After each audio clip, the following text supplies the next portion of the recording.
Right. Hello. There we are. Fantastic. Hey, your backdrop looks similar to my backdrop. By the way, I do like your hairdo. Very nice. We go to the same barber. There we go. There we go. Welcome to our show. This is Dr. Stephen Ross. We corresponded a little bit beforehand, and I could immediately see that this was one man we needed to set the story straight, because we hear these things, and some of the tales are wild. So now we're going to find out the real truth, nothing but. So welcome to our show. It's really incredible to have you with us. Thank you. Yeah. Now, Dr. Stephen Ross, he's the co-founder and COO of the World Research Foundation, and for almost 40 years, he has researched and lectured around the world. He's delivered over 200 lectures and made presentations to various worldwide government agencies, hospital networks, and has been interviewed on more than 150 radio programs, well, it's 151 now, and 15 regional and national television programs. He's an expert. Well, he's been an expert witness for the city of Los Angeles, and he's consulted for the insurance industry. And he's written a book as well.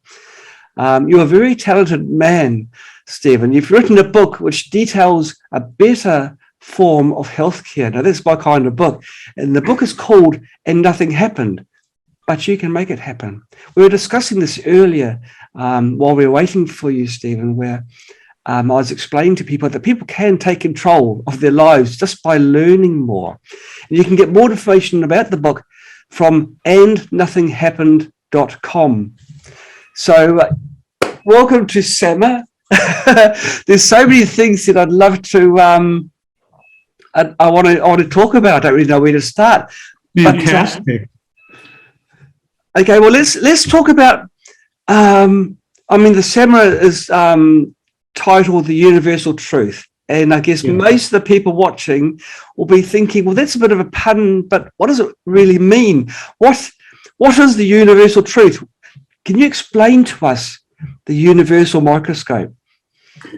Well, I'm going to begin. Let's begin with a little story to set things up for individuals, because back in the 1980s, I had no idea what the universal microscope was. I didn't know anything about Royal Rife. I was doing research on color therapy, the use of the visible light spectrum in healing. And I was trying to collect everything I could. And one night I had a dream. And in that dream, I was told to go to a local bookstore in my geographical area, to go into the used book section, and to go to a particular bookcase and reach behind the books, and there would be a book there. Now, this was an actual dream. I was very excited. The next day, I run down to the Bodhi Tree bookstore. I reach behind the books, and there is this book sitting, and this book is called New Light on Therapeutic Energies. And I go to the index, and sure enough, here was a chapter on Dinshaw Gadiali and the use of color. And I thought, wow, this is incredible. But 3 chapters earlier, invisible ultraviolet light frequencies made visible Royal Rife. I read that and I thought to myself, this is unbelievable. There was only 6 pages, John. And I thought, oh my gosh, it's a super microscope. They were killing viruses. So I had a very good friend who was president of a hospital in my area, Dr. Harry Lusk. And I said that Harry at that time was 83 years old. I said, and this, by the way, was again 1983. I said, Harry, have you ever heard of the Universal Rife microscope? And Harry goes, well, when I was a young man, well, then I already knew that's a long time ago because he's 83. He goes, there was word about a super microscope. And I said, well, do you know anything else about it? And he said, well, 10 years ago, there was this man, I think his name was John Crane, talking about the super microscope. And I said, oh my gosh, that's great, Harry. Can you, do you have a contact for this John Crane? Harry said, Steve, I tried to call the number over the years. The man never answered. And I don't know where the number is. Well, the next morning I get a call from Harry. Steve, I said, Harry, what's up? I stepped out of bed and there was a paper and it had John Crane's telephone number. Now, I like to joke and I said, Harry, maybe it was there all the time. He says, Steve, I've moved twice in the last 10 years. The number is here. So, with this little mysterious background for you, John, that is how I heard about the microscope. I had the number of John Crane. I can certainly continue with my saga here, or if you would like me to ask, if you have any question for me, I can continue with what that led to. If I asked any questions and changed the subject in any way, I'll have like 1,000 people or more hating me. So please, please continue. It's riveting. So I dialed the number and I immediately had John Crane, who, jumping ahead, was the caretaker of the microscope after Royal Rife passed. So John answers, here's what he says to me. Are you with the AMA, FDA, CIA, FBI? I go, no. In fact, I was very naive with what was going on with the suppression of medical technologies. I said, no, I'm not. I have a foundation. I'm very interested in the microscope. And he says to me, you can visit me 3 days from now, come to San Diego from LA, and we can talk. Well, I was very excited. Now, I had promised Dr. Harry Luss, if I reached John, he would also get to go with me. Well, 3 days pass. I call up Dr. Luss, and believe it or not, at 80-some years old, he goes, Steve, I'm delivering a baby today. I said, Harry, Dr. Luss. Can't it wait? So I had to call John. He made the appointment 2 days later. Yeah. And here's the story. 2 days later, Dr. Harry Lusk is delivering another baby. And I said, you know, Harry, sorry, I am going. I wish I could take you, but I've got to go. So I drive down to San Diego. I come to this house. It was all shuttered and closed up. And I thought, now this is spooky. But I go to the front door. I knock on the door and it just creaks open a little. Are you with the FBI, FDA, AMA? I go, no. And John Crane says, you are required by law to tell me up front if you are with any governmental agency. Now, I am a jokester and I like to fool around. Now, my foundation is called World Research Foundation, and we always refer to it as WRF. But I was afraid to make a joke with him saying, actually, I am with a 3-letter organization. Yeah. But he lets me in. I go into his home. It was dark. There were newspaper, there were books, there was dust all over. And he says to me, have a seat. And I sit in the sofa and just friggin' plumes of dust were coming all over the place. Yeah. And in front of me was a glass. And John says to me, well, would you like some water? That glass had microbes and bacteria. It was old. I said, no. Well, we talked for a while. He told me a little bit about the background in Rife. And then he says to me, you would like to see it now, wouldn't you? I said, yes, I would. And we walked into another room, and there it was. There was the universal microscope in a glass case. It probably, again, weighed over 100 pounds. And even though I didn't know a lot about it at the time, John, you know by energy that something special is there. And here was the microscope. And I looked at it from every angle. I could just feel the vibration and energy. So after that, John invited me back 3 or 4 times to visit him. And each time he would tell me stories, show me documents and papers. And then one day he says, I wish I had more room in my garage. No. What does that have to do with anything? Yeah. Well, we go into his garage, and there are all of the lathes and tables that Rife used to build the Universal. There were 10,000 microscopic slides. It was everything. The Rife laboratories, everything was in this garage. Gosh. And then he says to me, would you like these things? I thought, wow.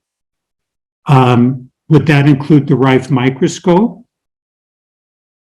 And he hesitated 1 second, and he looks at me and he goes, we can work that in if you want to take it. Now, I sent to you, so people know that I'm not just telling a story, the agreement I had with John Crane to take possession of that universal microscope. And I had it for over 2 years. And I will say that of all the people that have written and spoken and are alive right now, I would venture to say none of these people have ever seen or touched that microscope that they talk about. Now, in addition, I was given 500 personal letters of all of the doctors. I don't know if you can see the picture, the famous picture of 1931. Behind you, yes. Celebrating the end of disease and illness. So what I was given was the universal 500 personal letters of all of Rife's associates from the 20s, 30s, 40s, and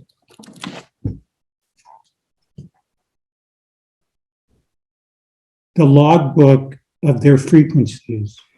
Just stressing to everyone who's watching now, that is the logbook of the frequencies written by Royal Rife. Correct. That is an original. Of which they would be something like this. This particular one is bubonic plague. And there were 60 pages dealing with different diseases and illnesses.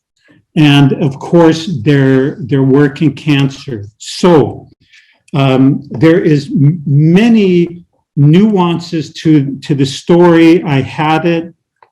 My agreement was to keep it for 2 years. And according to my agreement, John said, if I could restore it to 100% functionality, I would be entitled to 50% of the profits.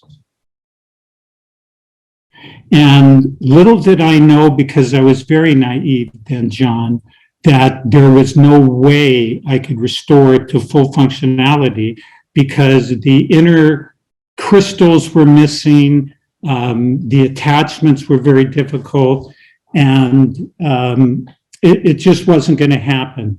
But I became more and more familiar after reading the 500 letters. Now, my library behind me has 20,000 volumes dating to 1492. That's our oldest book.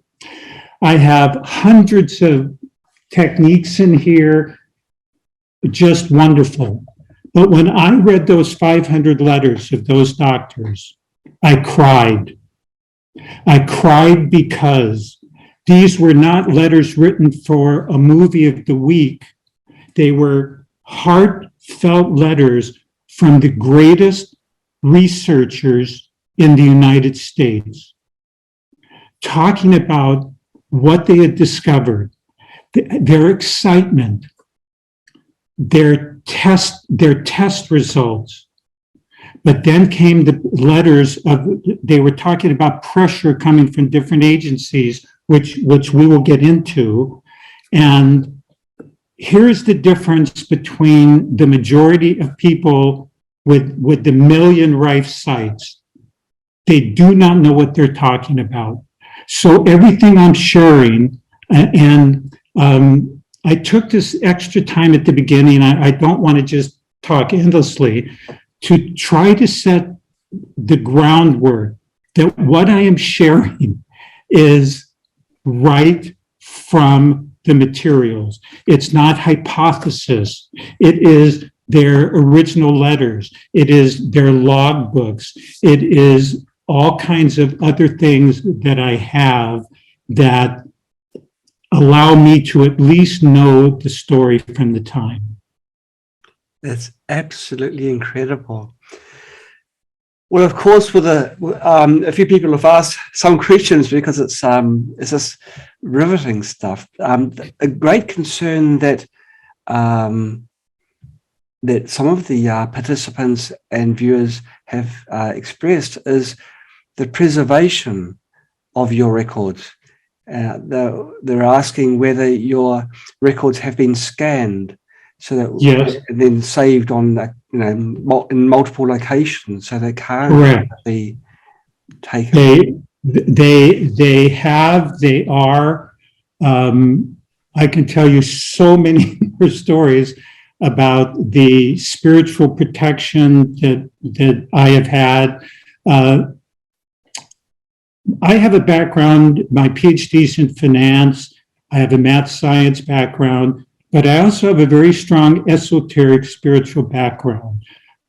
Since I was 24 years old, and I met a Native American who told me all my future guidance would come in dreams, I've been guided by dreams and spiritual contact. I'm 73 now, basically for the last 50 years.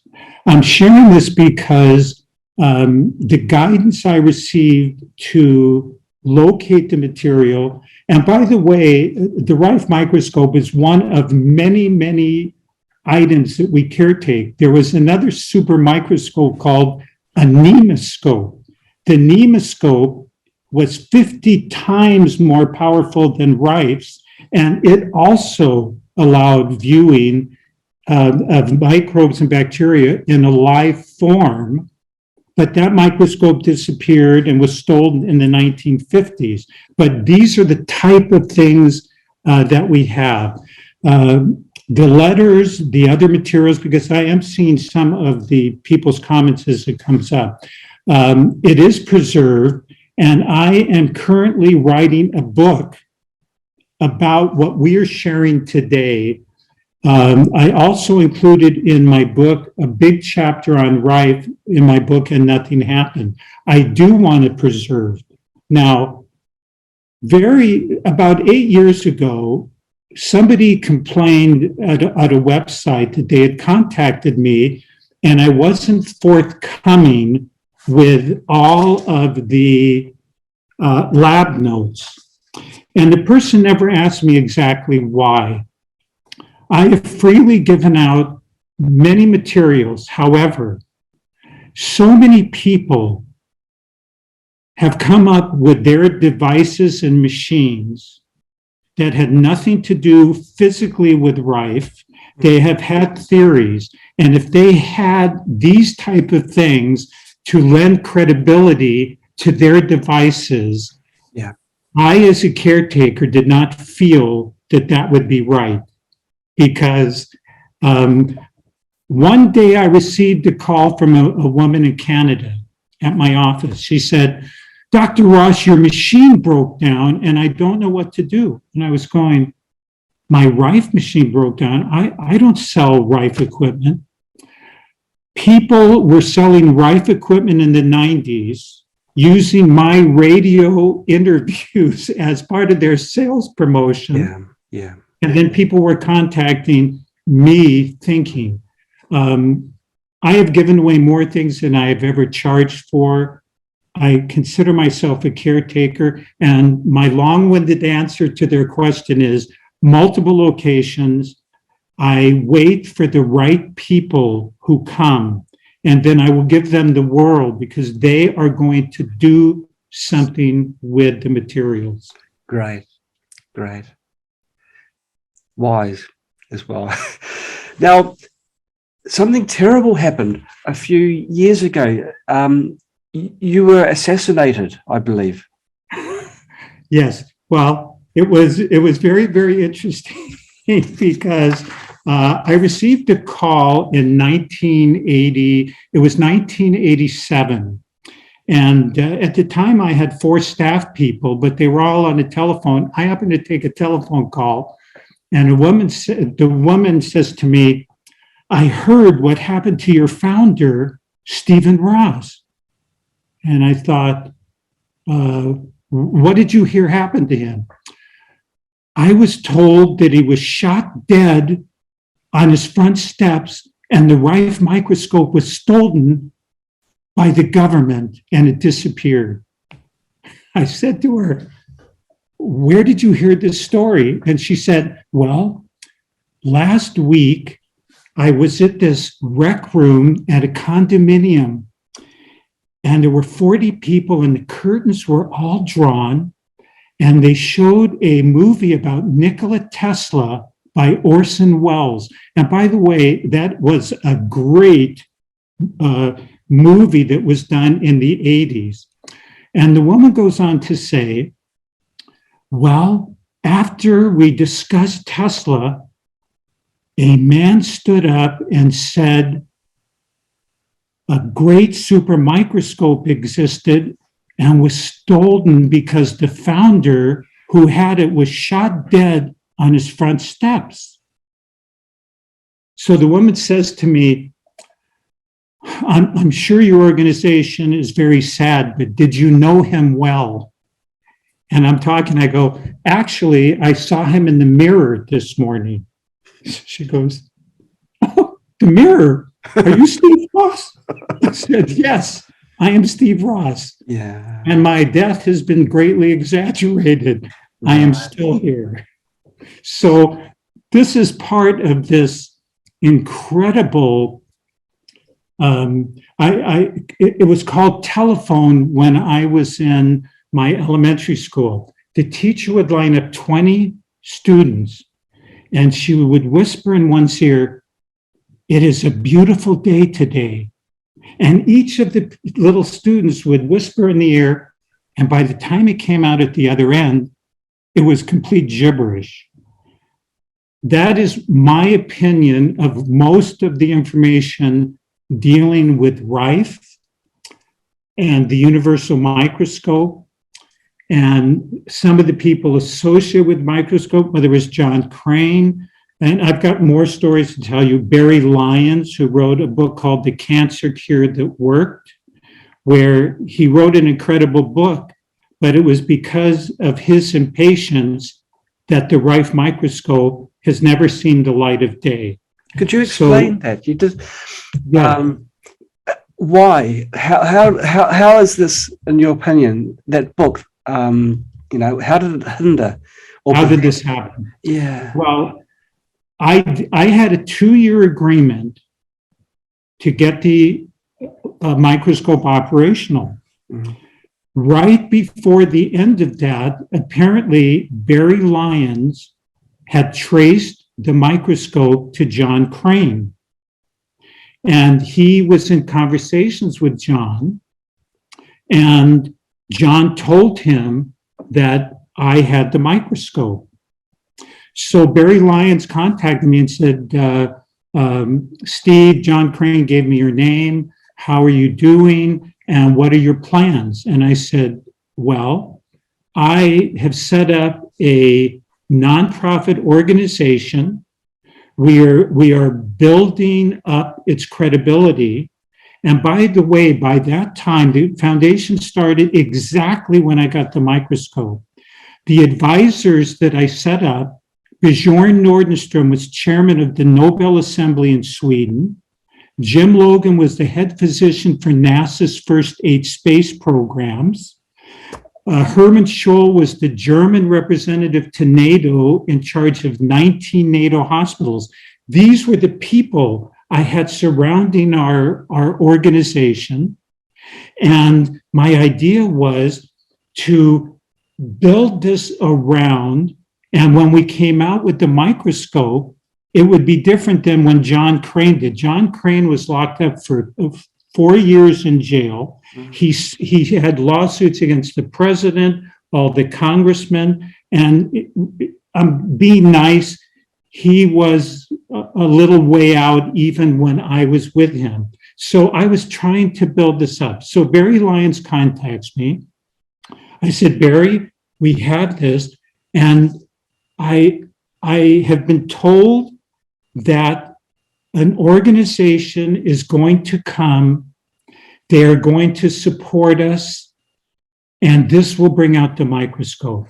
Well, Barry Lyons apparently was not patient, and so right after my contract or this agreement was over, out of nowhere at my offices showed up 2 attorneys and John Crane between them, being propped up. No appointment. I look at John, why are you here? And the lawyer said to me, we're here. You did not fulfill your obligation. We want the microscope right now. Well, I had to do some quick thinking, and I said, the microscope is currently in a bank vault. I cannot get to it today. I will have it for you tomorrow. And what we did that night was, and I'm going to put these all in the books, we took pictures of all aspects, all the different parts of the microscope to make sure that at least I would have that record. Well, the next day, they came back. John Crane was not with them. The 2 lawyers took the microscope, and I had gotten Rife's library. They took the books, and just slid them across the bed of the truck. They didn't really care about that. They only cared about the microscope. And they took it away. Now, people who I know said to me, why didn't you say you lost it? Why didn't you run away with it? I said, first of all, I couldn't lose a 5,000 part microscope that weighed 200 pounds. And I made an agreement, and I didn't fulfill that agreement. Well, 2 months after that, I received a letter from Barry Lyons. And that letter basically said, Steve, I know you are upset with what transpired, but I would hope that you would work with us and use your contacts and scientists you have in Germany so the microscope can be put together. Well, I had a very bad taste in my mouth, John. I did not like the way that was handled. And so I didn't. 2 months later, I get a telephone call from a man. The man goes, I heard your radio program on KBC radio. Now, I had done a 3-hour show on KABC radio, a Los Angeles radio station, 50,000 watts, broadcast all over the United States. So the man says, I heard your show. Can you tell me everything that you know about the microscope? I said, hey. We had received a lot of calls. I said, I am sorry. I do not have the time to give you the whole story. 2 weeks later, a woman calls and says, my brother called you and he's boned up on the microscope. Would you please talk to him? I said, okay, so it's the same man again. And who is he? He is vice president of Mutual Benefit Life Insurance, the 18th largest insurance company in the United States. Heard about the microscope. I'm going to jump a little ahead. He came out to my offices. He was in Kansas City, Missouri. He was disappointed that we didn't have the microscope, but I had thousands of materials on people with cancer cures, arthritis cures, diabetes cures, alternative medicine. He gets 6 90-minute cassette tapes, taped everything that we had regarding the greatest specialists in the world. He ends up going back to the main headquarters in New Jersey, talking with the president of Mutual Benefit Life. And this is a longer story, but the president agreed and they set up Mutual Benefit Life Research Division, gave us $1 million, and we set up offices in China, Germany, France, and England. But guess what? We didn't have the Rife microscope because Barry Lyons came out with his book, and I believe, again, his ego, that he had to have it right then. He had to get possession of it. I asked Bob Maver, because we spent several years in our program, what would you have done if we still had that microscope? And of course, we would have had the greatest scientists in the world. We would have still been protecting it, but Mutual Benefit Life had already demonstrated. Not only did they demonstrate, John, they found the cures that we had used by some of their insureds who were denied reimbursements, and they reimbursed people for Dr. Brzezinski's antineoplastin, other doctors' work. I mean, we had a great program going. So, did Barry Lyons' book wake up a lot of people? Absolutely. But did it cause, because he did what he did and could not wait, 2 months later, we have unlimited funding, and it wouldn't have been taken away from us because I already had some of the great researchers in Europe and Asia and the United States. We just didn't have the resources. We were a new nonprofit. So that is the Barry Lyons story. Isn't it incredible how an insurance company was so forward-thinking and wow, here's the deal with them. Their whole thing is about cost containment. And what that means is if one of their insureds has cancer, they have to have enough money in the bank that the interest will pay for the care of that individual. right? So imagine if they free up all of these insureds, all the extra money that they have. So we were lucky. I caught a wonderful man who at first was not representing Mutual Benefit Life. He was a vice president and head actuary. He had the actuarial tables. He understood what this could mean, especially when I told him about, oh my gosh, the Gerson therapies, all of these different therapies for 300 diseases and illnesses. He went back and he convinced the president, and I met with Hank Gates, president of Mutual Benefit Life, and we started that research division. I took them all through Europe and Asia.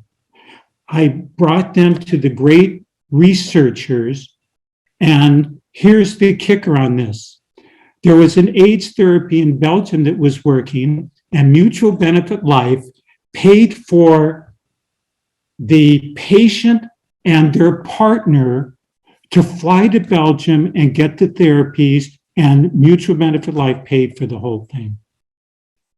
Because it was economical for them, and as a side effect, it was great for the person. Now, Bob Maver Yes. ended up writing articles to the insurance industry about different techniques that we showed him. A diapulse machine that accelerates wound healing twice normal speed. They had never heard of that. Now, the diapulse machine is interesting. It's going to be, I know this is about Rife, but I think for people's interest, they should know I was watching Wide World of Sports, ABC's Wide World of Sports, and seeing Lassi Viren, who was from Finland, running the 10,000 meters. And John McKay, the host, says, this is amazing. He won the 5,000 meters, but he had hurt his knee, but he used a machine called a diapulse machine, and he's winning the 10,000 meters. And then they showed the diapulse. I look up the diapulse. The diapulse machine was banned by the FDA as a quack device, and yet it's shown in the Olympics. And for 18 years, diapulse fought the FDA, and then it went to court. The mathematics was done by Albert Einstein. And the judge in the court says to the FDA, did you test this machine out? Yes. And it accelerated healing twice normal speed. Well, why did you ban it? Well, because we knew that that was really impossible, because that can't be possible. Therefore, it's mislabeled, and we banned it. So why did Mutual Life do this? We had 50 of these type of things. And I've been very blessed to know many of the scientists and researchers and head of diapulse, so I could give them just tons of information. Anyway, that was a digression off of our Rife topic, but yes, that the Rife attracted Mutual Benefit Life, which in the long run has benefited my organization and allowed us to pay salaries and set up offices. But that Rife microscope could have seen the light of day, but a part of me believes it obviously was not supposed to. I mean, you're talking 2 months. We lose it 2 months before a group comes in and gives us a tremendous amount of money. Your diversion wasn't a diversion, it's all part of the bigger picture. So It is all part, yeah. Sharon has asked a question that all of us have in our minds. I bet it has to do with where the microscope is. Something to do with where the microscope is, yes. Yeah. Is that your question? Yes, yes. So in order to answer that, I must tell you an additional little story. Do you think your people will stand it, or do I blatantly say something? No. We want the long story because the details are important. Okay, so I had left it. I'm sorry, I just read somebody. Yes. Story. Yeah, this is the thing. Okay. If I said to you, no, just give it straight, everyone's going to hate me, and there's going to be no more Sammers. And besides, I want to know the full story as well. Okay, so we'll digress back to Barry Lyons, and the two lawyers took the microscope. Barry Lyons later admitted. So about 5 years later, a woman walks into my office, and she called me, can I please have an appointment with you, Dr. Ross, please? I said, okay, is this health related? No, I can't talk to you on the phone. Wow. Okay. I meet with the woman, and she looks me straight in the eye, and she goes, do you know anything about microscopes? I thought, is this lady pulling my leg? Is she joking with me? I go, well, yes, but I didn't mention anything more. I said, why are you asking? She said, I am representing an associate, and that associate has a very powerful microscope developed in the 1930s. Well, didn't take much for me to know, okay, and why have you come to me? Well, people have told me that your organization has a tremendous holding of scientific devices and information, and they said if anybody would know, you would know. And I said, well, tell me a little bit more. How did that microscope come to your friend? Well, my associate told me he received the microscope, and he was at that time associated with two other groups, and there was infighting, and all of them took different pieces of the microscope. Oh. And it took him several years and lawsuits to get all the pieces back from all of these warring parties. And he has basically the microscope, but he doesn't know what to do with it, how to really fix it. And he's concerned about who he might bring in. And I said, what is his name? And the woman looks at me and was stuttering and didn't want to answer. And I brought her out of her pain by saying, it's Barry Lyons. She just looks at me like, yes. I said, I'll tell you what name of I will give you the name of an individual who has an expertise, but I will have nothing to do with any kind of arrangements, agreements, whatever happens between Barry Lyons and this individual. And I later heard, because this individual is a very close friend of mine, that he did in fact work with Barry Lyons. They had an agreement. Barry Lyons has passed away several years ago, and my associate has the microscope. It is safe, it is protected, it exists. The FDA doesn't have it. The government doesn't have it in a warehouse someplace. It is still around. Now, the next question I would ask if I was one of your guests is, why isn't it out and about? What is this person doing with it? The intrigue that is involved with people associated with that Rife microscope is hellish. We can go back to Milbank Johnson, who was the big supporter of Royal Rife, and his letters are phenomenal. Checks into a hospital for a routine physical exam, and he never leaves the hospital.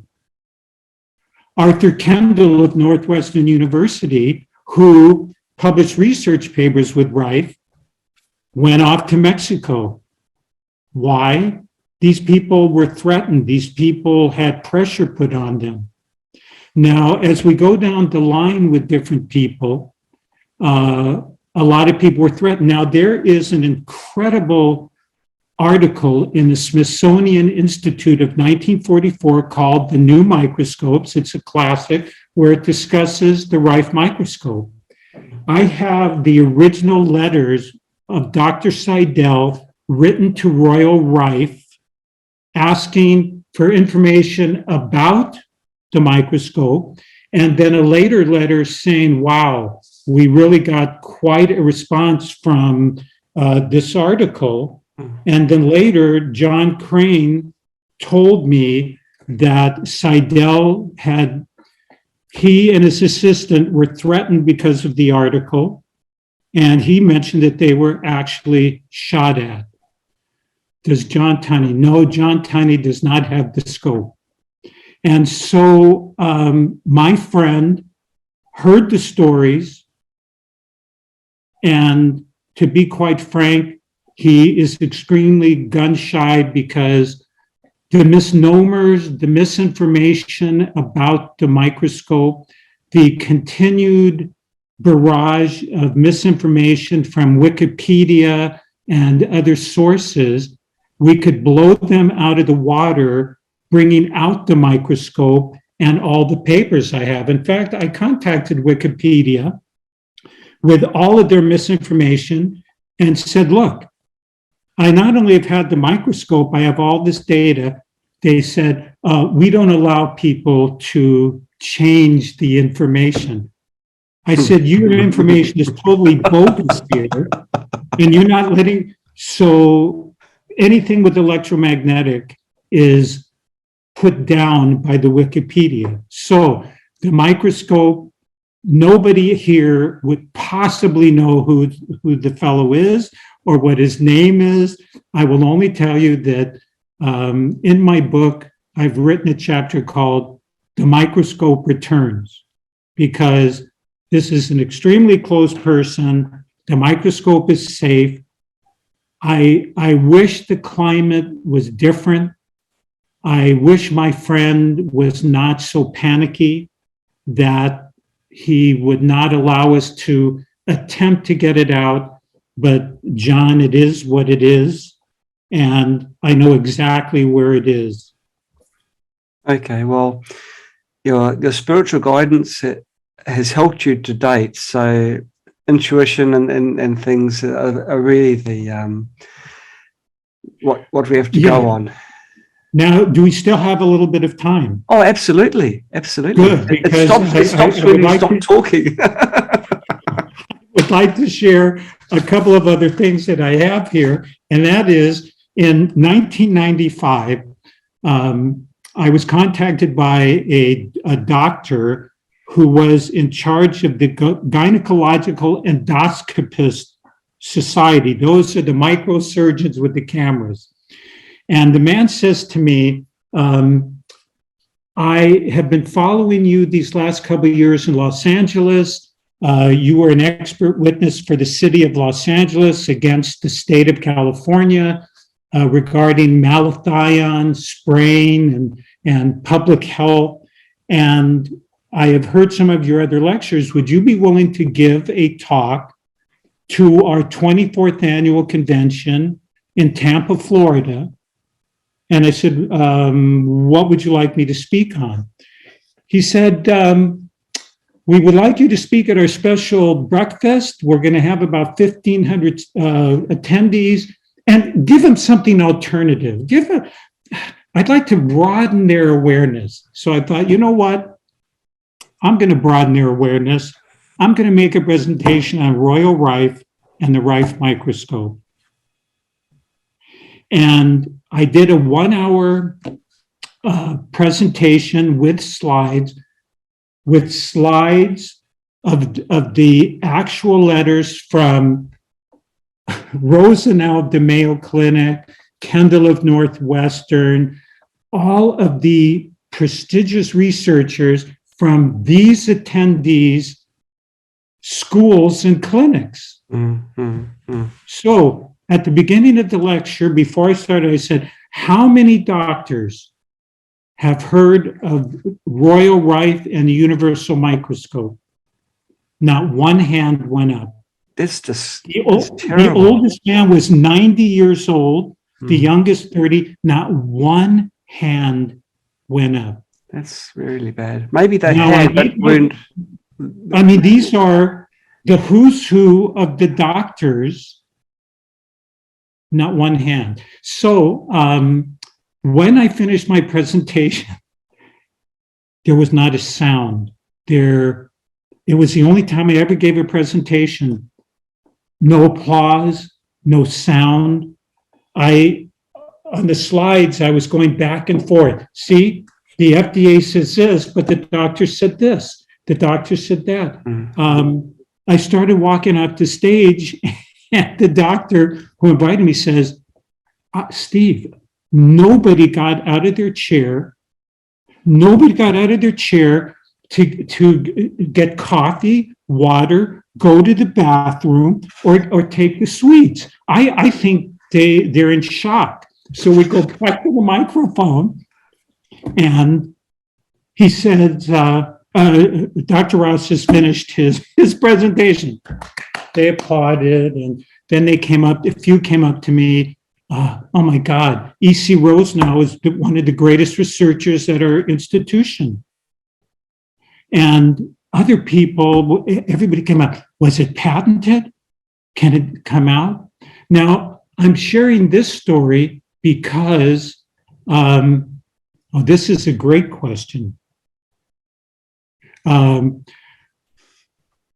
gave a presentation 3 years later on Rife to the American Dowsing Association in Flagstaff. 300 people. How many of you have heard of the Rife microscope? 295. Yeah. I think the other 5 were waiters and everybody in that Dowsing Association, which we know, John, every one of them knew about Royal Rife.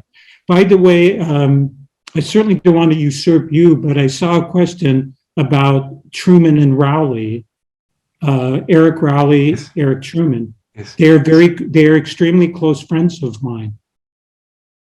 They're extremely close friends. I know all about the Truman microscope also, and I think very highly of them. But anyway, to return, yes. Now, yes, the comment was made by Jeffrey how universities and other teaching associations, they don't give the full historical facts, which were known 100 years ago. I did the quick maths just before the summer, and I realized it was 100 years ago when Royal Rife first started his journey, his frequency journey. 100 years ago, 120, sorry. Yeah, no, 100 because it's 100 years. Yeah, isn't that incredible? I mean, he actually started working on. The Universal was in 1933. I want to show you a really great picture so that people can get. I hope you can see that. Yes, it's clear. This was right before, so that was basically. I mean, it's an incredible device. These were the pictures I took the night before. I had to get the microscope back. Yes. Here are the counter-rotating prisms that allowed for the heterodyning of light. So I am going to include all of these pictures in the little book I'm writing and jam as many letters and information as I can. As I can. I don't mean to be chuckling. I can't believe I'm seeing some of the questions here. This is called engagement. We've got people that really want to know more, and this is good to see, isn't it, Stephen? Where people want to know the facts, and you're the gentleman to talk about it. I was just thinking too, the microscope, even though it was so old when you had it, it still looks amazingly shiny, pristine, beautiful. Well, here's the deal, because I had it so long ago. Your people are going to laugh. I'm the one with hair standing up, not viewing through the microscope, because I had it in 1984. Yes. When we got it, it was filthy, it was dirty, and the same person who took the photographs actually spent time cleaning it up and making it nice and shiny. Okay. Crane just had it. He had it in a glass case without a top on it. Oh. And I was not kidding about the condition of his home and the glass of water. Yes, I mean, it was filthy, and we tried to get it in a good condition. I will say this. My friend who currently has it has been able to get it to 12,000 magnification, but not to 60,000, because the internal guts of it were missing the the prisms in there, which were forcing the light beam back into, and I hate to be doing this while we're on here, but I will find the picture which goes straight down the barrel. That was missing. That was absolutely not in there. And that was part of the unique properties. Every time a light beam would look to separate, the prisms would bring it. And this is what allowed him to achieve this incredible magnification. And you're saying that your friend is fabricating prisms himself?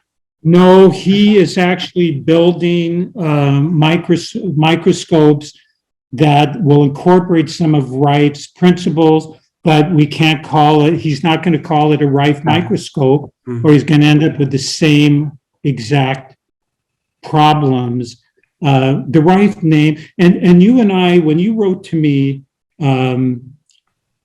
begging. I'm looking at that. The answer to the question is the Rife microscope in London workable? It is not. I will tell you, Rife built 5 microscopes. Several of them are gone, but I am aware of an individual in one of the southern states who has Rife's number 2. He has Rife's number 2 microscope.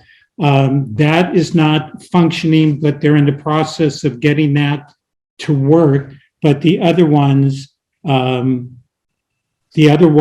are in pieces or not available. Over the years, I've met so many people.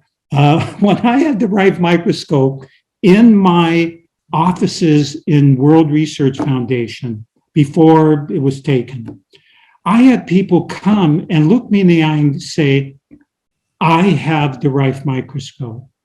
I said, really? You have the universal Rife? Yes, I do. And I said, how did you get it? I was given it and I have it. Why have you come to me? I was told that you have all kinds of other information and I want to complete the package that I have. I would say to them, come with me. We would walk in. I would point to it and say, is this the one that you say you have? And then they would just slither out of my office. People making up stories, talking about, even now, one month ago, I was at my chiropractor, and they got into a conversation because somebody saw one of my Rife presentations and said, hey, my friend said that they worked on the Rife microscope. I said, no, they didn't. I know every place basically that microscope has been, and they did not work on the microscope in the late 90s because I know where it is. It is part of this telephone mentality, everybody sharing and going back and forth. But more than that. Now, I know you have quite a few questions. Did you want? Yes, absolutely. Well, I'm not sure how much time you have, but I was just going to make the comment that I have all the time in the world to be able to share this story. And bless you, John, when you wrote to me, Steve, say it how it is, whatever that is, and don't sugarcoat, because I am going to get into my opinion about Rife machines and what my feeling is about them, but your response to me and allowing me to share means a lot, and I do not have any time element.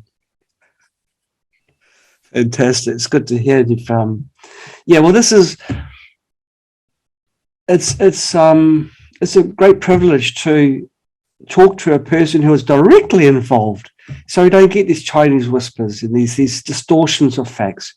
But the people that were you're putting it down to Chinese whispers. It's more than that. Though, with these people that were asking you these questions, they were lying. They were just outright lying. Yes, and they were fabricating, lying, and I believe from ego.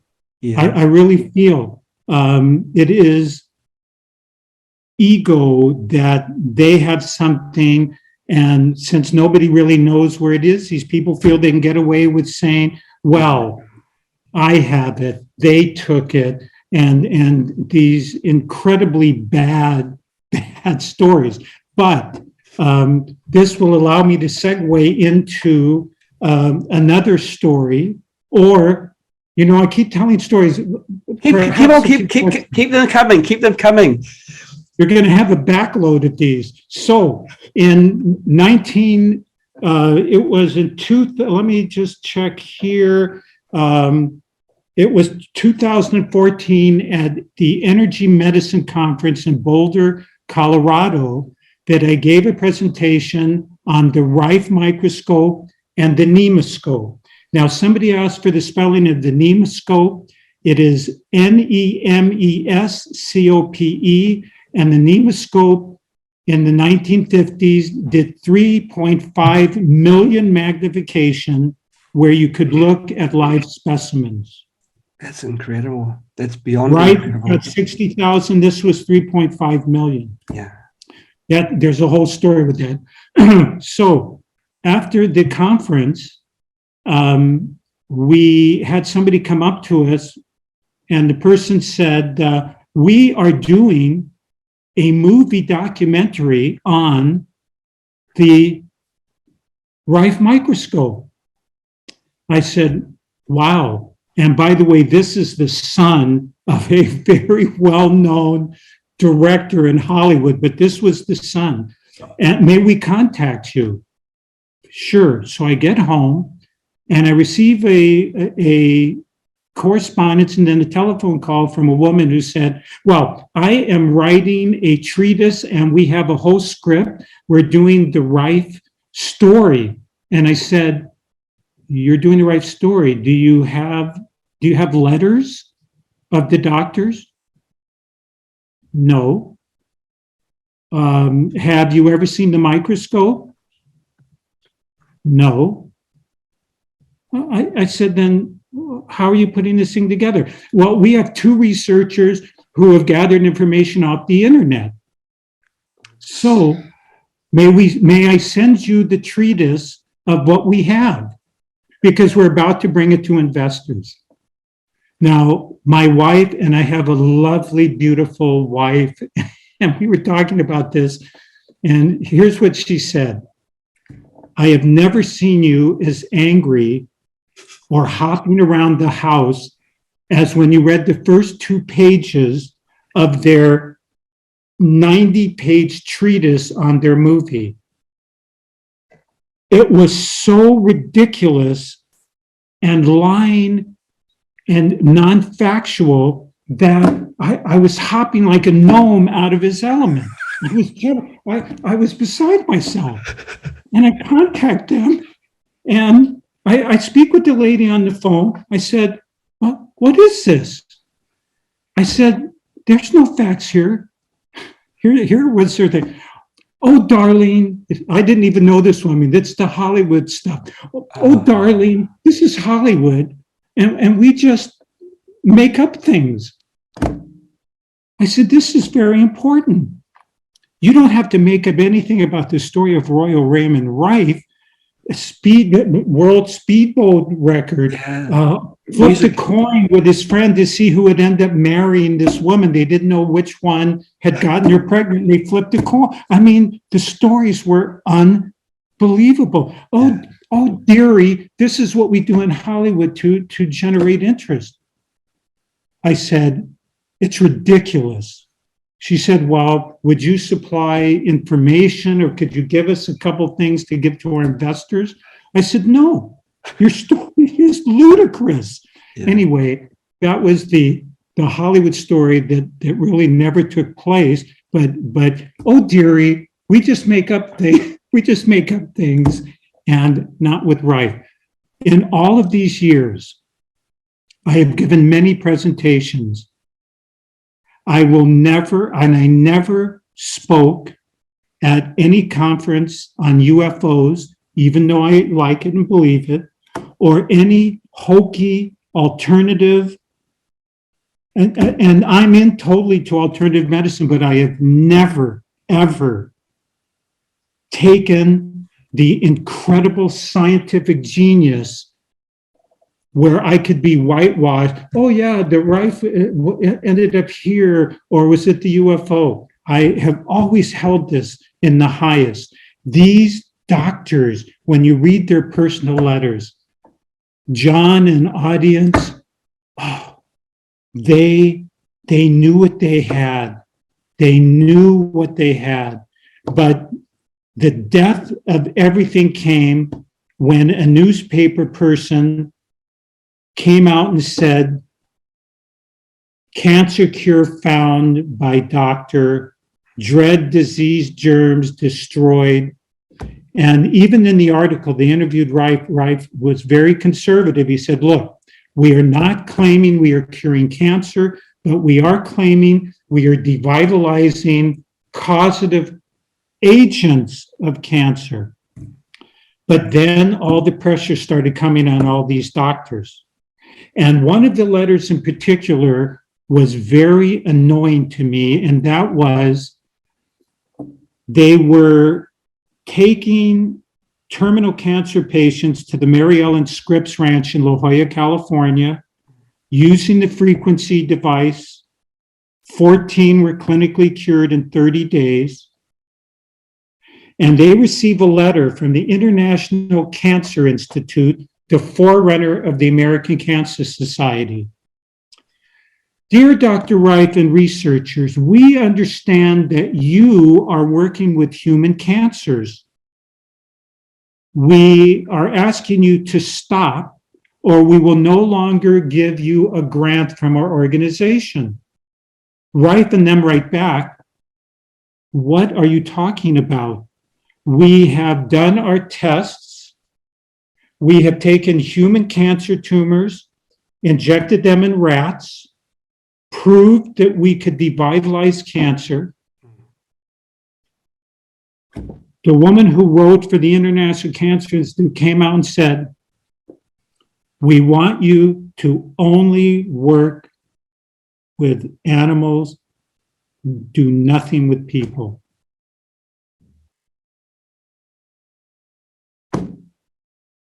I also have an original letter from the magazines, Scientific America, the original letter. Dr. Rife, why is it that the AMA has not reported information on your super microscope? It's a very good question. Why didn't the AMA report? Every person who developed a new microscope ended up winning a Nobel Prize. Yeah. Not Rife. No.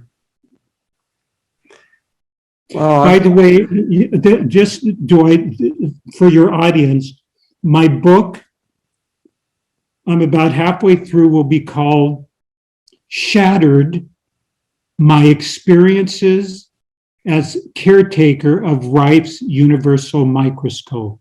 I don't mean to be giving a plug, but of course I did just give a plug, but it will have everything that we've been talking about with documentation in it. And that will eventually be found at my website, lesscomplicated.net or lesscomplicated.com. And that's the protection that this information will never be lost. Great. We'll put links to the bottom of the published video. I'll ask our crew to do that so people know where to get more information, where they can start digging, because some people might be new to this. They might just stumble. Now, I did notice some of the questions. The Rife microscope was never patented per se. We do have some drawings, and of course, having the microscope itself, we're very aware, but it was never patented. The Microscope, also an incredible scientific discovery. That Microscope was never patented either. We had two microscopes around the same era that would have changed the whole paradigm of medicine and therapeutics, but of course that's the reason why it didn't come out. We would have been brought into the world of physics as opposed to pharmaceuticals. Yeah, yeah. It's just incredibly sad, the stories you tell. Things But that I'm a happy-go-lucky guy. I'm sorry, my stories are not meant to be morose, but they're the experiences I had. Even I had mentioned the 3-hour show that we did on KBC radio in November of 1986. It was Bill Jenkins' Open Mind program, and it was on a 50,000 watt station broadcast every Saturday throughout the United States. Bill Jenkins had the largest audience of any radio program in the United States in the 1980s. We were supposed to go on for 1 hour, and the switchboard, 20 lines lit up, and we did a second hour and a third hour. The next week was a taped show, and then Bill Jenkins never had another show on KBC radio. He was taken off. I talked to him later. He was under pressure because of this show, and he was no longer on KBC radio. So there's been resistance and waves. It gets very quiet. Right, right. You are very much your own man. Now, I'm picking that you don't have a habit of relying on too many people, and this has allowed you to sort of both be free in what you talk about and what you think about and what you do. Do you ever fear for repercussions? I have been very upfront. I have given hundreds of presentations. There was only one time that I have been directly threatened, which didn't have anything to do with Rife, but it had to do with testimony I gave in Los Angeles for the city of Los Angeles against the state of California, which was spraying a malathion poison over all of the city of Los Angeles back in the early 1990s. I was called as an expert witness because I had gone to my office in Stuttgart and went to France, Germany, Austria, and Russia and spoken with their agricultural people and said, would you allow the spraying of pesticide over the population of a city? And I tape recorded all of them and they go, that's impossible. That's forbidden. Malathion is a poison, and you cannot spray people because the state of California was sending helicopters over the city of LA spraying to kill a medfly before it could get to Sacramento and affect the crops. Because if the state sprayed the crops, other countries would not import the fruit. So I ended up going head to head with the head physician for the state of California. Before my testimony, the city council voted 7-6 to allow spraying. After I testified, they voted 13-0 to not allow the state to spray anymore. After the vote, 2 men came up to me, the old dark suit 2 men, leaned down. Is that your wife next to you? I said, yes. You've embarrassed us because it was televised on NBC and CBS, and you've embarrassed us in front of the public, and we don't like that. And I looked at these 2 men, I said, and they said, we know where you live. I said, are you threatening me? Because I think you should think long and hard if you're going to do something. Yes. I was directly threatened for that. The Rife, do I have fear? I do not have any fear. I could tell you endless stories of how I've been protected spiritually with advanced information and knowledge, being invited on radio programs and not being told it was going to be a debate. On the other side was somebody from the AMA or the pharmaceutical industry. But I was told in advance before. I don't want to make it too esoteric because I don't want to take anything from the scientific aspect of Royal Rife, but I have received protection and I am going to share what I believe needs to be shared. But I'm not the policeman of the world.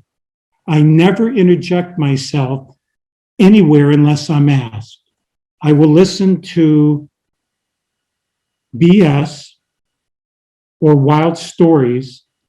I will not interject unless somebody turns to me and says, "What do you think?"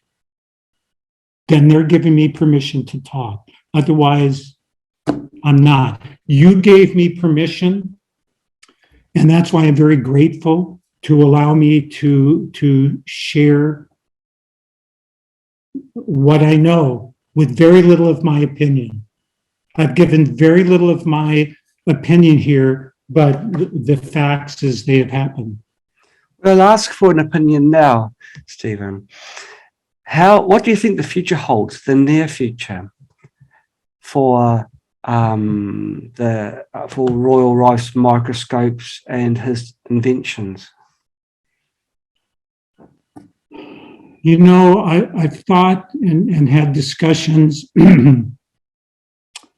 Royal Rife died 1971, penniless, and much talk about him being a drunk at the time. Yeah. Everybody who had that microscope had infighting, people trying to tear it apart. During the time we had it, we did not have a difficulty. It actually elevated us in the eyes of many other organizations. There's many other stories while we had the microscope, how in a way we benefited. But everybody with Rife has either suffered or had calamitous situations. The Rife name, because of people who have built machines, has blackened his name in a very big way. In several states in the United States, Rife devices are banned. If you read the Wikipedia, it says people have died as a result of Rife frequency devices. The Rife microscope, purportedly, people saw some kind of glow. The Rife name is so blackened that what does it hold in the future? We have an original old radio tube frequency device with the original glass tube that Rife used. Right. We can't even come out with anything because the Rife name is mud, is blackened. The stories. I've had people come up to me and go, I know all about Rife. I have a Rife device, and you don't know what you're talking about. I said, really? You're looking at original documentation. You're touching original documentation. Well, my company says this and this and that. What does it hold? I don't believe it holds a lot of promise that the actual devices. Hopefully, my friend will come out with scopes that will allow the heterodyning of light, where we can take something like the COVID and find out its mortal oscillatory rate and frequency. But that would mean the pharmaceutical industry, which, by the way, on every show we watch, every hour show has at least 6 commercials for a pharmaceutical. It's like in the old days when I was young with the cigarettes. The cigarette commercials were all over. I'm a very positive, uplifting triple Aquarian who's goofy and fun-loving, but your question is leading me to say, I am not sure, John, that it will come out. My book is going to be a story. Barry Lyons did an accurate book. It was an accurate book with John Crane. It was just the timing was awful. The timing was not good. So I will come out. I will continue to do what I can. And hopefully somebody in an opulent position will someday make a commitment to the entire electromagnetic spectrum. You know, a lot of people come to me over the years thinking we're only about Royal Rife, because in those early days, that's what they were told. We have an enormous amount of information here on the greatest researchers from the late 1800s, early 1900s, who addressed cancer and arthritis and diabetes, but they've been overlooked. Yes. So someday more will come out. Hopefully it's soon. And I'm on the side of optimism. What I noticed since the pandemic is that more and more people are realizing the craziness of the system. Absolutely. Definitely. We're in a society where fear is a driving force. A commercial. If you sneeze twice in 10 minutes, you may have hoof and mouth disease. I mean, this programming, this constant programming. My lectures and presentations, I have a YouTube channel, are all about uplifting our consciousness. We are capable of incredible things as human beings. We can heal ourselves. We can do things beyond what we're programmed to believe. In the early years, I gave many presentations on corruption in the medical world, the FDA, and then about 15 years ago, I thought to myself, I talk about Rife, I talk about cures, I'm just driving the listeners crazy. They can't get these things. They're not, some of them not available in the United States, but they're available in Europe. And then I said, all I'm doing is raising people's blood pressure. And then my presentations these last 15 years have been in human potential, what we are all capable of doing, healing, information through dreams. We don't need gurus. We don't need intermediaries. Our dream state connects us to our highest internal overself that has unlimited capabilities. Your life's greatest adventures, goodness knows you've had a few. Started with a dream in the library. It started with a dream. I am a big dreamer, and that. Now, should we get to some questions so that people don't feel empty inside, or? Sure. Would you want me to read them out? I mean, you've got them your side as well. I just see them when they came up and I was distracted and I chuckled. So no, I don't know. Oh, well, it's whatever you feel. Oh, well, Sharon is asking, she poses this question to you. You are a spiritual person, obviously. Do you have any thoughts on the Rife technology and whether or not these frequencies interfere with the subtle and causal bodies? They do not, because of the frequency range that they were in. But it brings up a very interesting thought that I have, and that is, after being in this field for 50 years, I believe that anything that has been generated, even by machines, we are all capable of doing within our own selves. Our causal bodies are different spiritual bodies. There is so much there.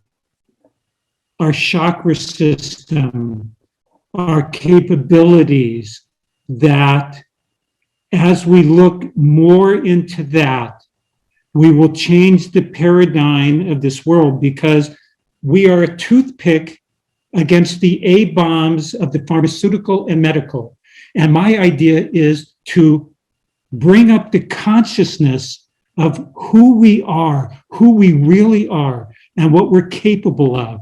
And then people will see more of the truth of what is going on, how their fear is holding them back.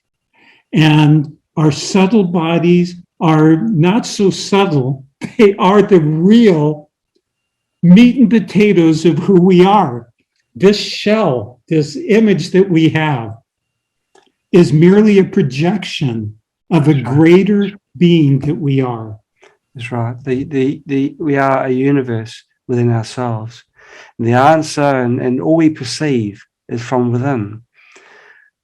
So I guess you do things like meditate and yes, but I don't do it here. My meditation is this.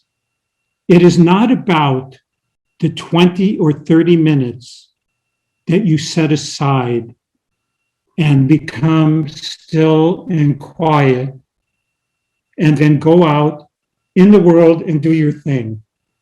The world should be your meditation.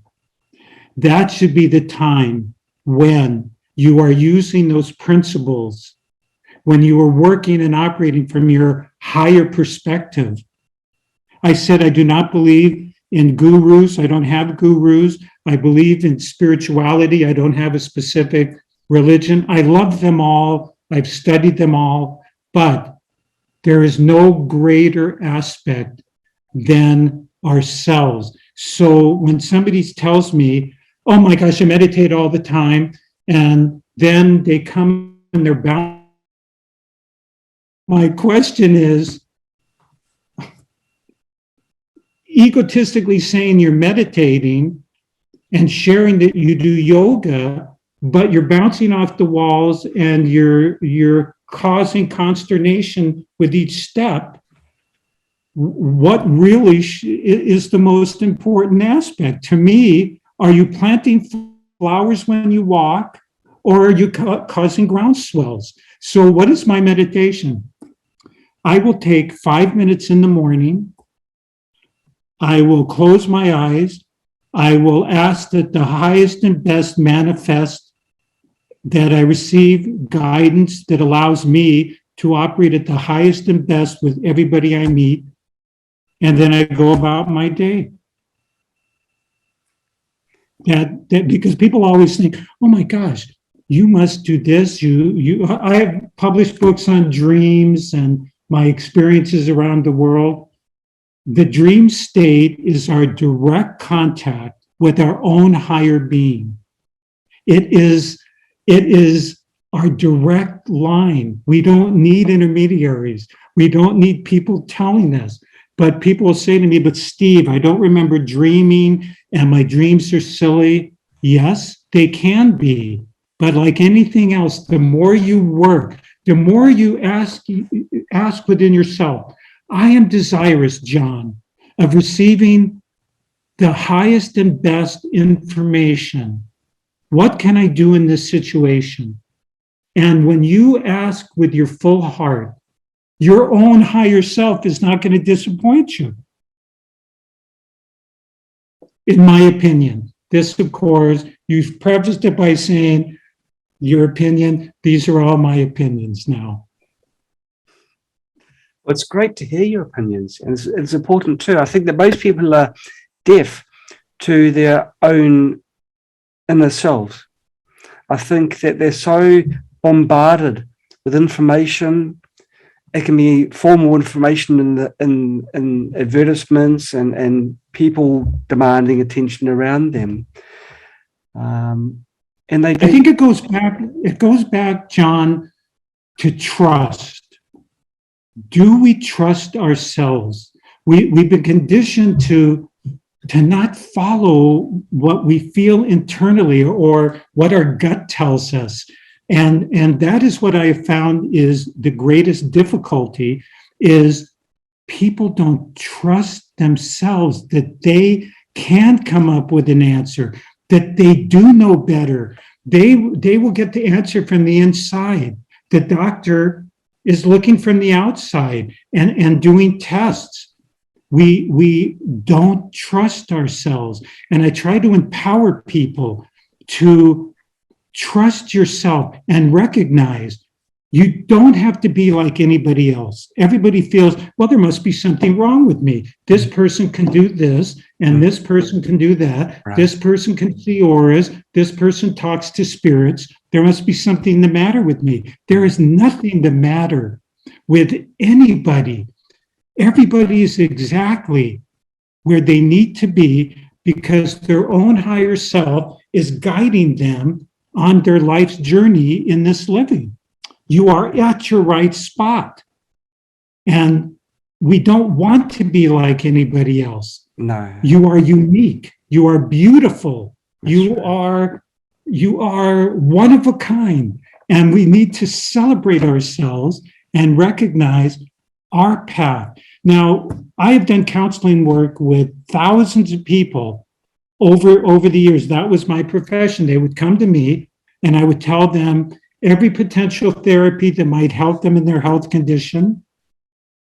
And here's what I would do. I have had a philosophy for 30 years called LEFL, L-E-F-L. It stands for laughter, excitement, fun, and love. So when somebody comes to me, John, I would say, when was the last time you laughed? Oh, that's sad. That's sad when you've got to think about it. Yeah, I said, what do you do for fun? Well, work. No, you have an ulcer from work. That's why you're visiting me. Yes. What do you do for fun? Yes. Leffel. And when I check their Leffelometer, if they're devoid in one of these, they're ill. They don't know the last time that they laughed. Right. They don't do anything for fun, laughter, excitement, fun, and love. Right. And I have found that the balanced individual is the one who just accepts who they are and recognizes if they were supposed to be someplace else, your own inner self would place you there because you have a lesson to learn. So exactly where you are, look around and say, is there perhaps a reason why I'm here? And everything is cause and effect. Nothing just rains on us out of nowhere. That's right. For It's our every person, choices. Our choices. for every person watching this video, watching you speak now, there's a reason why they chose to subscribe or log on to Facebook and watch you. Yeah. And it's all to do with the level. I've got my vitamin H, you know, for happiness. People get surprised sometimes because when I give lectures on Plato or ancient mystery schools, or I will use paper airplanes and water balloons on the stage. And the people go, the heck, who is this guy? And why is he, how can he do this? Doesn't he take this seriously? Yes, I take everything very, very seriously, but humor and lightheartedness and love are more important than somebody who can just recite facts and just doesn't look at the audience. I look at every single person in an audience. I do not use notes. And I've had camera people come up to me and say, you looked at me. I said, why wouldn't I? You're in the audience. You're a person too. You are going through these same things. We've lost the admonition of the Christ. Become as a little child. I mean, people can talk about what that means, but I look at that as recognizing that you will be taken care of, looking at things in a child, beautiful, open way. And that has been my message for, well, over all 50 years, but much more the last 15, is let's don't get so focused and driving on something. Your body believes every word that you say. And sometimes somebody can be very, very right about a situation and they get so upset. They are right, but your body doesn't know that you were right or wrong. It only knows that a nuclear explosion is taking place, and then it reacts. It reacts because it is following what is taking place in the body, even though you're right. Right. And I hope your audience, and I know they do, just appreciates you. And I am just having a lot of fun being able to share and just drift here. And you are such a wonderful host. I'm sure you have more questions or things, and I am just kind of floating around in your space here. I'm giving you a lot of free rein because all that you talk is it's solid gold. This information that you're giving now, which you're gifting to us, both with the microscope, the history, the people, the famous names. You've been name dropping quite a bit, I must say. Yeah. Would you like 2 more big names? Oh, absolutely. Well, let's talk about 2 people. One is named Christopher Bird, who wrote a book called The Secret Life of Plants, and Marcel Vogel, who is known for his work with crystals. Because you see, in 1985, I was a speaker at the ARE, the Edgar Cayce Foundation, the Association for Research and Enlightenment, and I was asked to speak. And of course, at that time, I had the Rife microscope. And Christopher Bird comes up to me and goes, "Who the heck are you?" I said, "My name is Steve Ross." "And you have the Rife microscope?" I said, "I do." "How much did you pay for it?" I said, "I didn't pay anything for it." "Well, I have been looking for it. I wrote an article called 'What Has Become of the Rife Microscope?' Has it disappeared? And you have it. And I don't know who you are, and I don't know your organization." And as we're talking, Marcel Vogel walks up. I didn't know either one of these. Marcel Vogel is very well known with crystals. Now, I'm going to tell you exactly, blanked out a little. He says, "Who the F are you?" And someone told me you have the Rife microscope. So the 2 of them are confronting me. And it's like, whoa, wait a minute. Marcel Vogel says, "I have been trying to get that microscope from John Crane. I did some work with it many, many years ago. And you have it?" Now, one of us had to go speak. They said, "Please come to our room later." And the 3 of us met. And I had quite an earful of what was going on in the medical world with suppression, but they kept looking at me saying, "Why did you get this? You did not pay for it. Why?" And I said, right place, right time. What else could I say? You and I both know it's more than that. More than that. It was just meant to be.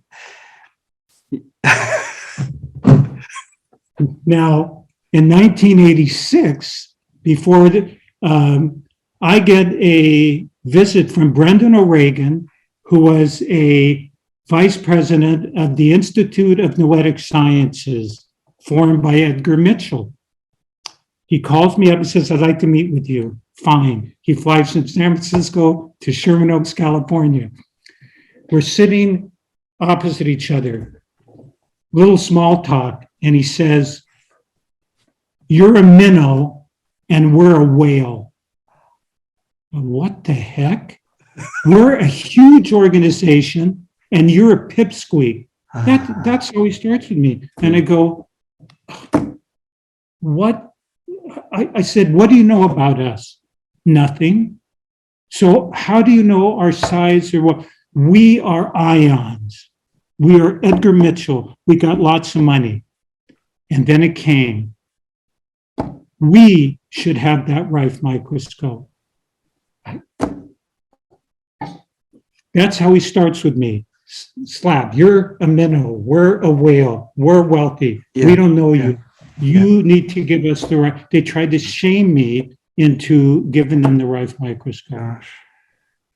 So many, many years of this, but still with all of it, I have no less of a feeling for what Rife accomplished, what the doctors accomplished. And every once in a while, it's funny, my wife and I'll tell her, hey, I had a contact. She'll go, Rife. It never ends. There's always something. And I go, yes, that's true. So those are my total name droppings for now. This session here. Yeah. Well, I think that what you've explained to us will open up a lot of people's eyes. You know, it'll really come as a shock, some of the things you've discussed. We all. Do I dare get into the very last thing we spoke about, or should we leave this on a happy note? And that would be the Rife machines that are out. Sure. No, we can go into that. Absolutely. I told you before you came on, as I was on my knees, and I said to you, you know, you can talk whatever you like, and don't, as you say, candy coat it. So let's go. Thank you, Kate. Yes, please go for it again. Yeah. So Royal Rife died in August of 1971, well before any of these devices were even thought about, and most certainly built and constructed, that are blatantly saying they are Rife devices. Now, it's heavy, by the way. This is Rife's frequency book. The real deal. From the Rife Research Laboratories. Wow.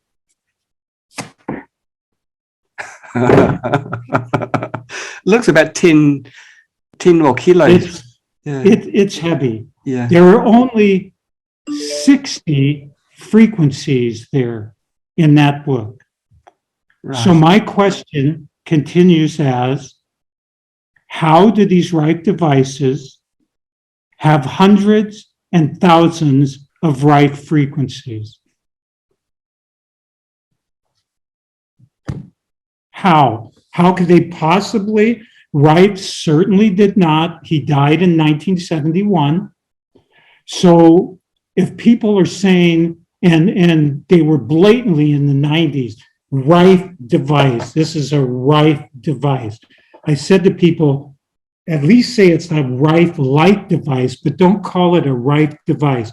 Royal Rife did not come up with 1,000 frequencies for nerves and tissues and this and that. This is what he came up with. This is his work. These are the letters. I am miffed at 1,000 Rife frequencies. Do you have all those 60 frequencies? Because the ones which have been released in the public domain have been something like about 15, 18 frequencies.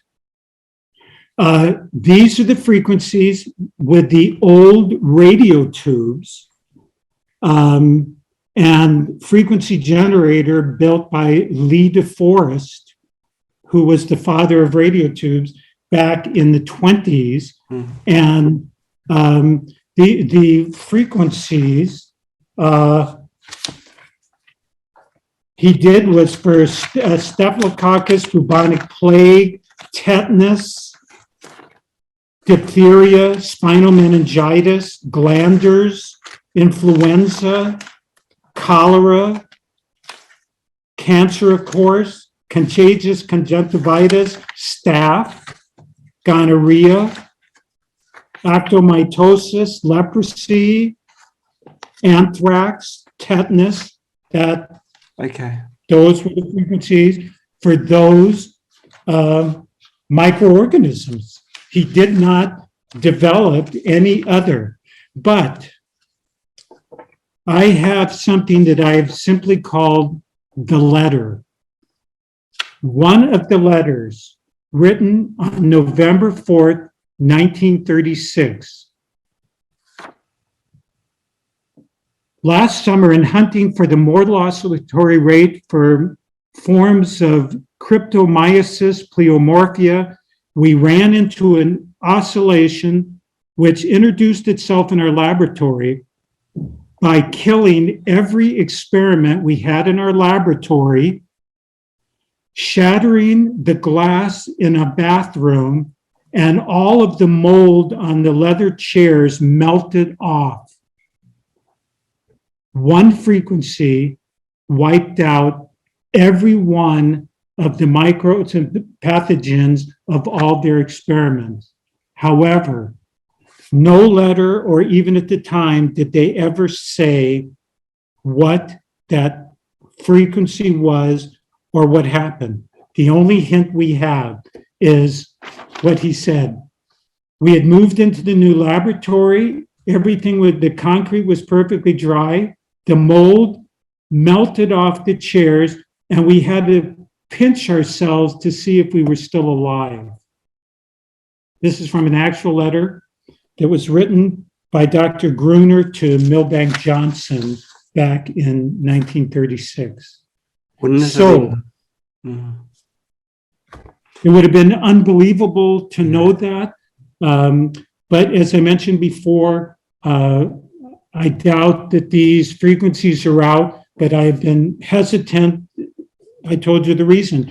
People will take their devices and go, hey, I have Rife's original lab note here, and that therefore my device works. Well, I don't agree with that. I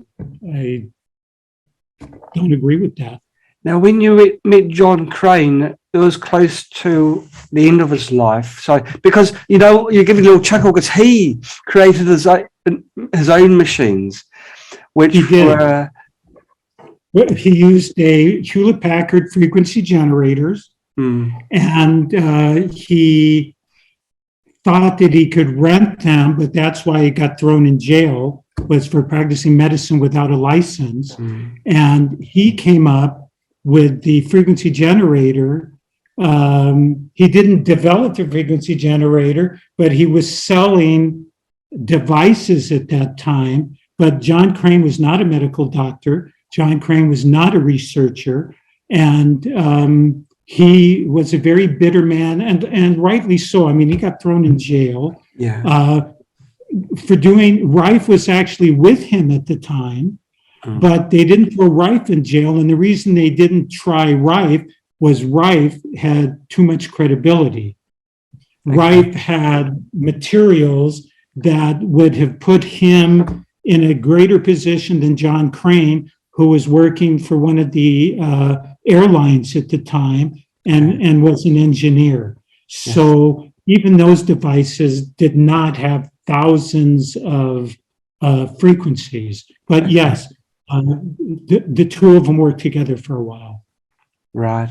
Yeah, it's very sad how, you know, John Crane's life, how he spent quite a lot of time with Royal Rife, but how he tried to do good at the end and kind of muddy things up a little bit. I would say that I never really viewed John as from a material standpoint.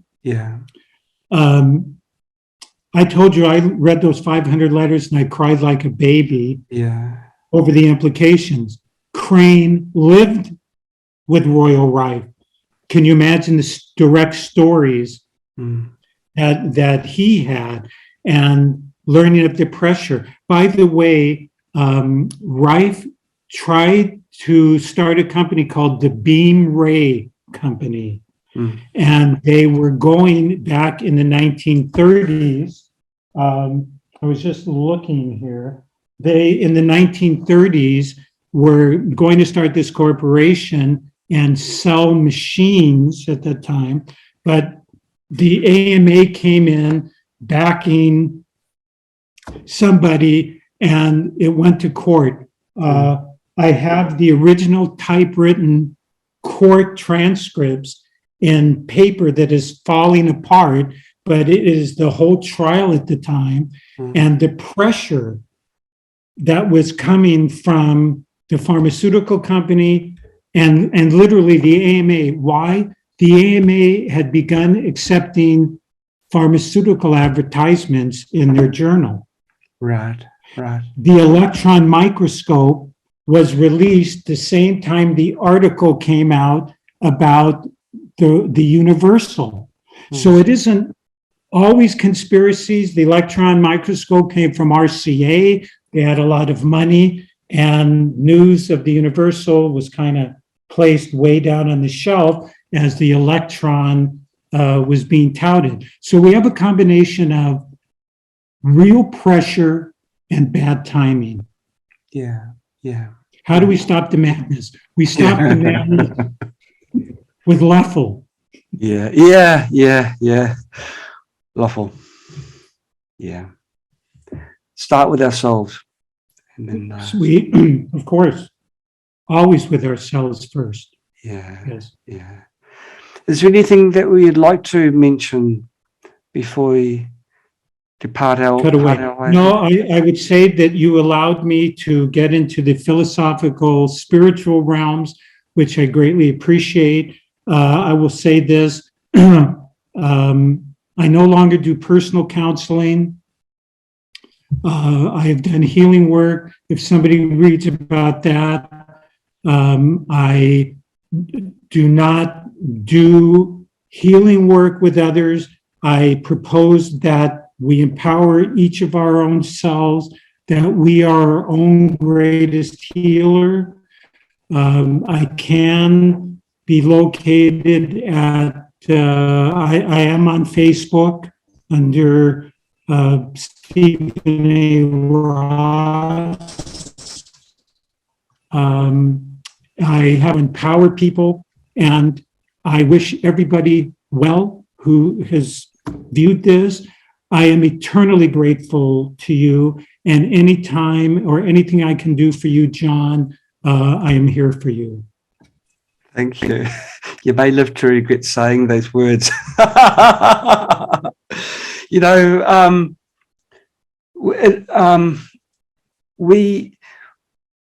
our aim is to make sure that people know who Royal Rife was and is, what he did, and how it could have changed humanity, and also how it's not too late.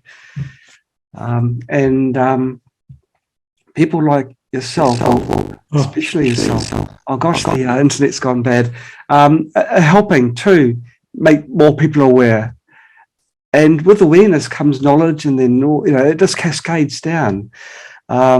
Some of the things you've mentioned today have been a little bit sad, gloomy, but you've got to realize how it is to make it how we want it to be. And I've got to tell you on a personal note, before this interview, I was extremely excited. I was thinking, wow, I never thought I would ever talk to a person who was directly involved in the Royal Rife history. And after a few to and fro's of emails, you agreed to come on and tell us a bit of the real history behind Royal Rife. I could never have imagined I'd be lucky enough to have a man like yourself on and talk directly. It's been a real blessing, and I'd love to thank you so much for gifting us with your time. I just really appreciate it. I don't remember how you said you found out about me. How how the contact came, but everything in the world is timing. And they're not only all the people that are on your platform here, but even that you and I, perhaps there is something more. And perhaps when my book comes out, if we can create a little bit of not a movement, that's not what I mean, an interest and energy into allowing with maybe something, John, maybe something is supposed to happen. Otherwise, yes. Why would all this be taking place? Exactly. So we'll be positive and say maybe some things will happen, but we are going to continue to put out loving energy, and I will leave this with your viewers. May the highest and best manifest for each of you and you, John, in your continuing journey through this lifetime. Thank you, Stephen. Thank you so much. Thank you. Yep, I felt that positive energy. Thank you. And yeah, and thank you everybody for taking time out yourselves to participate, to view, ask questions, or just absorb this wealth of knowledge which Dr. Stephen Ross has partaken, has gifted us over the last 2 hours. Thank you so much for your time, Stephen. Thank you, and I hate to do it. I'll hit this leave button, otherwise I'll keep going endlessly. So if you do end up with a lot of questions, perhaps we can do something where we can answer it directly, but I'll leave that up to you. I don't know what your total response is, but again, best wishes. I'm hitting the leave button, and you have a wonderful day today. Thank you. Thank you. You too. Have a great night. Okay, thank you. Bye-bye. And he's gone, he's gone. Wow. Wow, what a story. Wasn't that amazing? Wow. I've got to pinch myself, make sure it was real. He knew John Crane. Yeah, and other big names out there. Hey, thanks guys for watching. It's really been amazing. Please take what Stephen Ross said to heart. He's had a lot of life experience. He's listened to himself, and he's come to realize that the answers really do lie within. So listen to yourselves, listen to your bodies, listen to your intuitions as well. Sometimes you may think something and you think to yourself, why do I think that? If you start questioning why, then you're not going to do what these messages are asking you to do. The messages are going to put you in the place where you should be. It might be through a big life change. It might be a big discovery that the universe wants you to make. And if you don't just go with the flow, that opportunity is going to be gone. Hey, thanks a lot, guys. Keep passing the love forwards. Let's do what Stephen said might happen. Let's make that change. Let's try and make the world a better place. Make people be more aware of what they call alternative medicine, which you and I both know is a real medicine. Yeah. Gosh, it's been a fantastic 2 hours. Hey, thanks again, everybody. Take care. Keep on passing love forwards to people you know, people you don't know. Change the world one bit at a time. And don't forget the level too. Bye-bye.